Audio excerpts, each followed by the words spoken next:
Europe 1 Soir Week-end. 19h, 21h, Pascal de la Tour du Pin. Bonsoir Cardinal Bustillo. Bonsoir. Merci d'être avec nous, évêque d'Ajaccio. Vous avez participé à ce conclave. Vous étiez avec nous sur Europe 1 juste avant le conclave.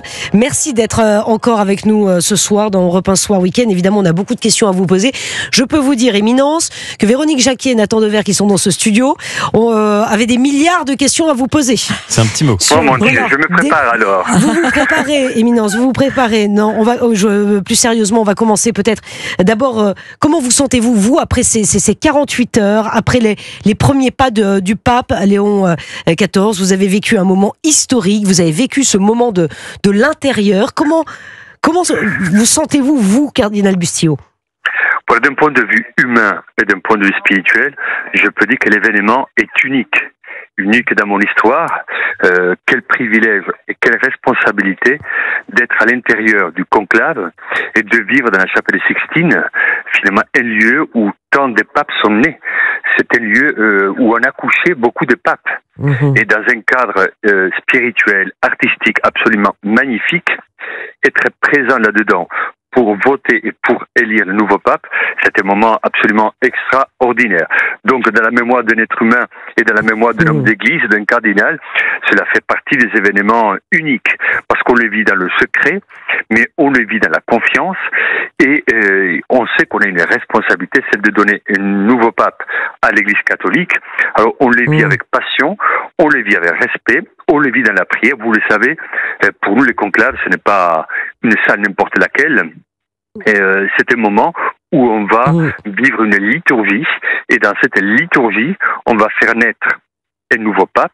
Il y a des rites codés, simples, mais traditionnels, à travers lesquels on va dire, voilà, un homme, un parmi nous, sera élu pape, et on lui pose la question s'il accepte, et après le nom qu'il a choisi.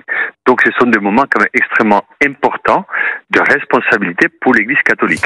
Et on a vu avec quelle dévotion tous les médias ont suivi ce moment. Donc ça nous a donné la possibilité aussi d'être pédagogue et de c'est ce que vous faites, Éminence, c'est ce que vous faites ici sur Europe 1, vous faites de la pédagogie, je le rappelle, parce qu'on en parlait avec Véronique et Nathan juste avant. C'est vrai que vous êtes tenus au secret, donc évidemment vous ne pouvez pas révéler les détails de ce conclave, et nous le savons très bien, et merci en tout cas de faire de la pédagogie sur Europe 1 ce soir. Est-ce que vous pouvez peut-être, Éminence, nous expliquer ce conclave? Il a été extrêmement rapide, 2 jours, 4 tours de vote seulement. Comment vous expliquez cette rapidité du vote, vous qui avez vécu les choses de l'intérieur? Voilà, nous avons entendu beaucoup de journalistes, beaucoup de personnes dans beaucoup de médias dire ils se connaissent pas, ils viennent de loin, ça sera long. Il y a eu beaucoup de... les journalistes se trompent toujours au niveau des conclaves. Oui, voilà. Mais c'est intéressant. C'est intéressant.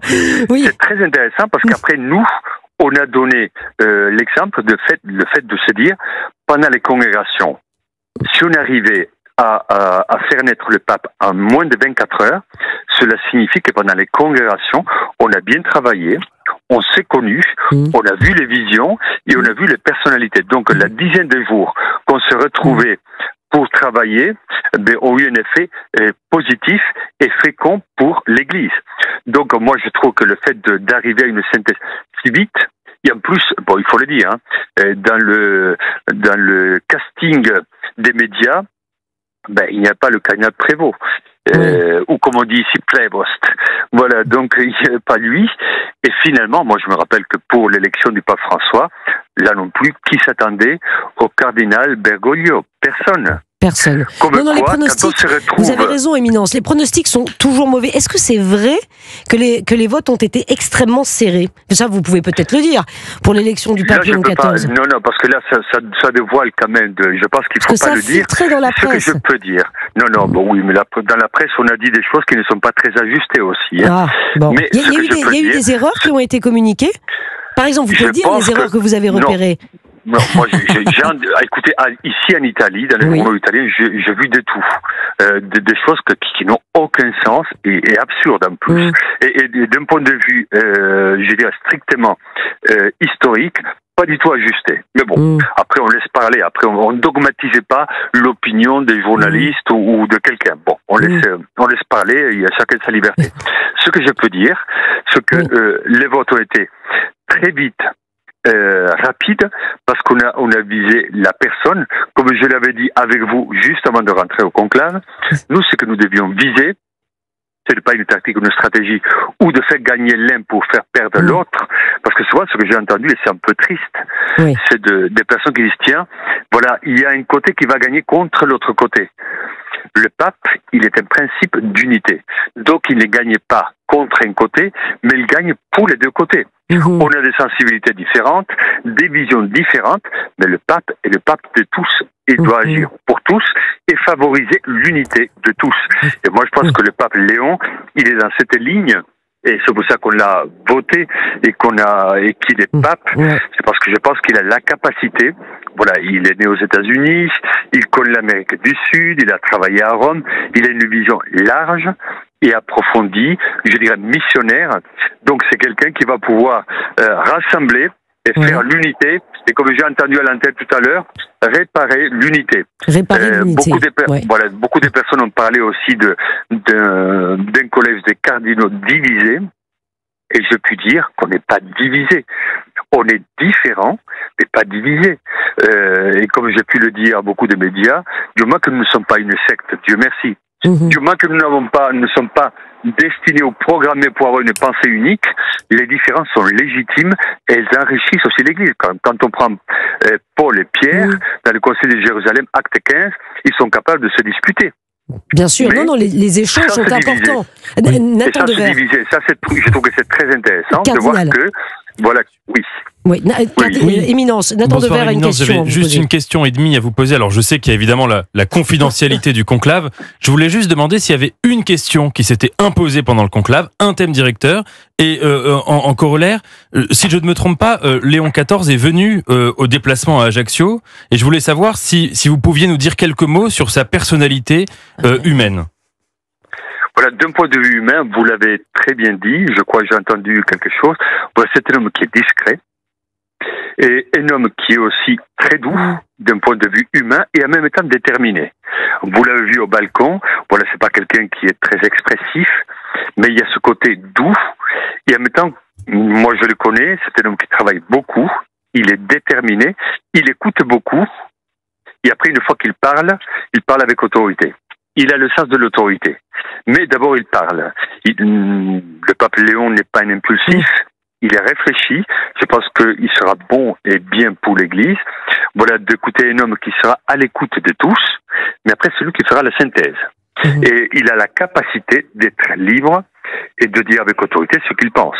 Dans la congrégation, dans le dicaster pour les évêques, et quand il est venu en Corse aussi, on a longuement parlé, voilà, on sent que c'est un homme, et il est capable de voir les choses, il est capable d'analyser les choses, et il est capable aussi d'apporter une réponse. Est-ce qu'il est capable de ressouder les différents courants au sein de l'Église catholique? C'est la mission du pape. La mission du pape n'est pas d'étouffer les différences, mais de concilier et réconcilier les différences. Non pas pour que nous soyons tous pareils, mais pour que nous soyons capables de vivre ensemble avec nos différences. C'est un signe de maturité. On le voit dans les actes des apôtres, on le voit dans les communautés des Corinthiens et ailleurs, des différences de personnalité, de vision, il y en a toujours eu. Ça, c'est pas un problème, c'est pas un drame, c'est une richesse pour l'Église.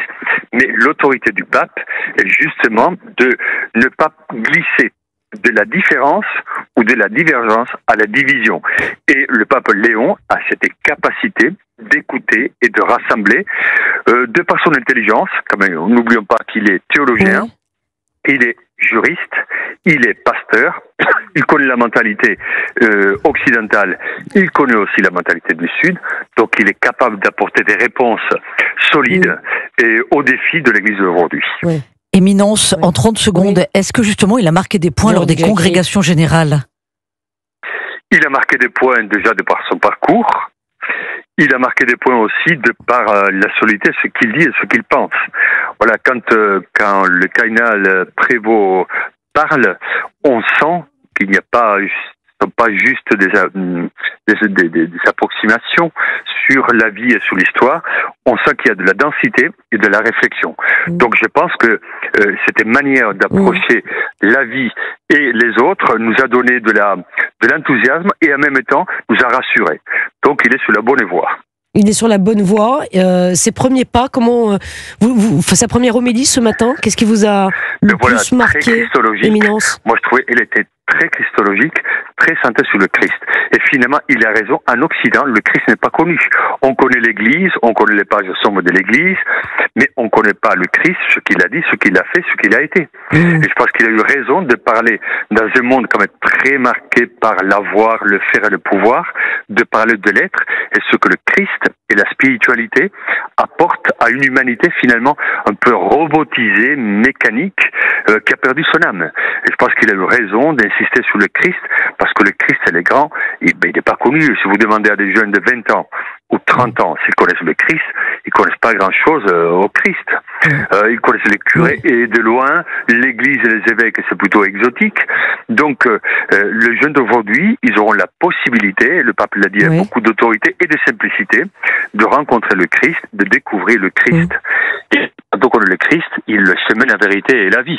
Donc, il va apporter quelque chose de bon et de bien à notre humanité. Eh bien, c'est un message plein d'espoir. Merci infiniment, Cardinal Bustillo, d'avoir été en direct avec nous sur Europe 1, de nous avoir fait partager ce conclave avec ce que vous pouviez révéler. On rappelle, vous êtes tenu au secret. Vous êtes tenu au secret. Merci. Au nom de la liberté et de la confiance. Voilà. Exactement. Merci beaucoup, monsieur le Cardinal. Merci d'avoir été en direct sur Europe 1.